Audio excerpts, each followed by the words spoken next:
Hi folks, today we're going to talk about receiving stolen property cases in Alabama. And one thing that you need to learn about these cases is that prosecutors frequently find them to be problematic.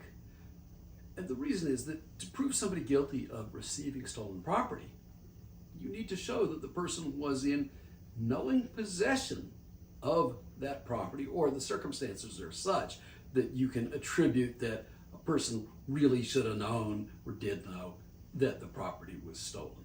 So let me give you a hypothetical example to illustrate things. Here we go. Our friend Hot Hands Harry is driving along. He's in a car. He's got his girlfriend Methany and his two best buddies, Otis and Cletus, in the back seat. And Harry's one of these guys. He's lead foot on the pedal. He's flying downtown. Cop sees it and goes, there goes Harry speeding again. Let me pull him over. He does, legitimately.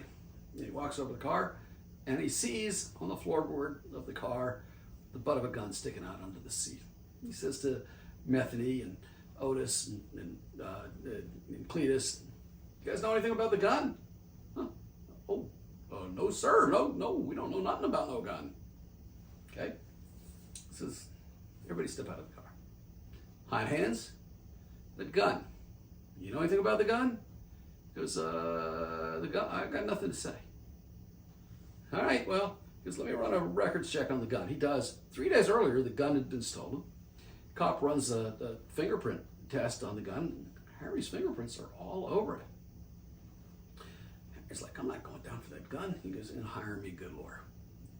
He goes, town, he hires the best criminal lawyer in town. Her name is Ida Naya, and goes to trial. The state is represented by an older prosecutor, Loser is the name of that prosecutor.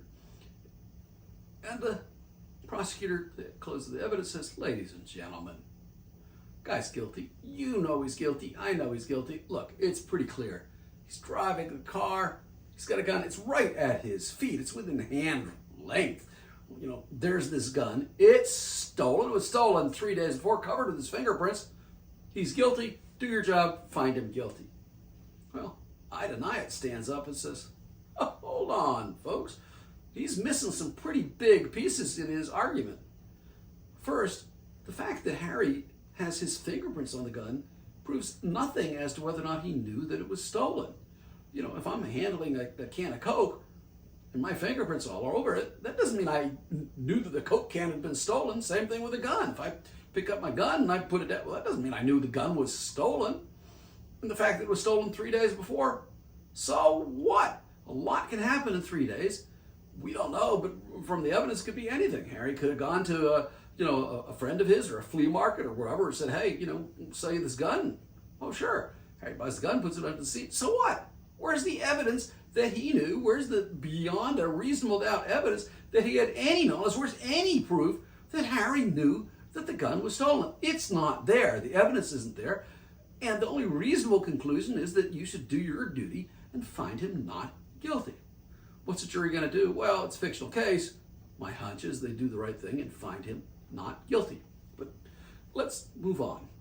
Let's say that old Harry is so thrilled at being acquitted, he goes to celebrate down at the local watering hole, the bar, and he's at the bar and he sees his friend Benny the Fence, and Benny says, psst, Harry, what is it? Come here. Psst, psst. What do you want? He goes, you ever heard of a Mercedes Maybach? He goes, yeah, it's like a $420 million car. He goes, yeah. He says, you want to get one at a bargain? He goes, what kind of bargain are you talking about? He goes, well, I got one. He goes, how much you got? Harry goes, I got $500, got paid. He goes, tell you what, it's got a few problems, but I'll let it go for $500. Harry goes, he goes, what's the catch? He goes, well, got a few little problems. The driver's window, it's been busted. The glass hasn't been cleared off on the driver's side, and somehow, for some reason, the ignition's been kind of messed with, and you got to use like a screwdriver in there to turn it and get it going. And you know, but there's still dealer tags on, but so it's a mostly new car. You know, I'll give it to you for $500. You know, if you take it right now off of my hands. Harry's like, well, that's a pretty good deal. Yeah. I think I'll do it. Here's the money. Harry calls his girlfriend, Bethany, and basically says, hey guys, I got a nice new Maybach, a Mercedes Maybach, $420 million. He said, I only paid $500 to, you know, Benny Defense. Let's go for a ride. So they do, in hot hands, because he's an idiot and can't resist speeding. Cop sees him and he's like, what the heck? He's like, and he's in a $420 million car? He said, and he's speeding? I'm stopping. So he stops him. It's like, okay, Harry, what's the deal? You speed? You go, yeah, okay, I'm sorry, give me a ticket. He goes, no. He says, there's something more here. He says, what's the glass all over the seat? He says, somebody smashed out the driver's seat? He said, it's still got a dealer tag? He said, and you're using a screwdriver for the ignition? He goes, yeah. He goes, where'd you get the car? He goes, oh, I bought it from a guy. He goes, he's cop's like, you bought it from a guy. You had $420 million? He goes, oh, no, I gave him $500. Okay, he says, let me check. Of course, it comes back.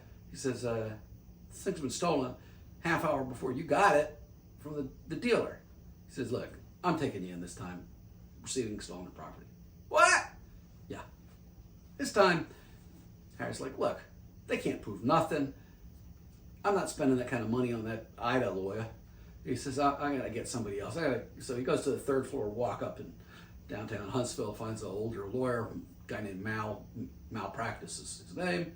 He says, hiring him. The state says, you know, the other lawyer, state's lawyer, Lou has retired, so we're gonna put new lawyer Cecilia on it. Cecilia Fate goes to trial.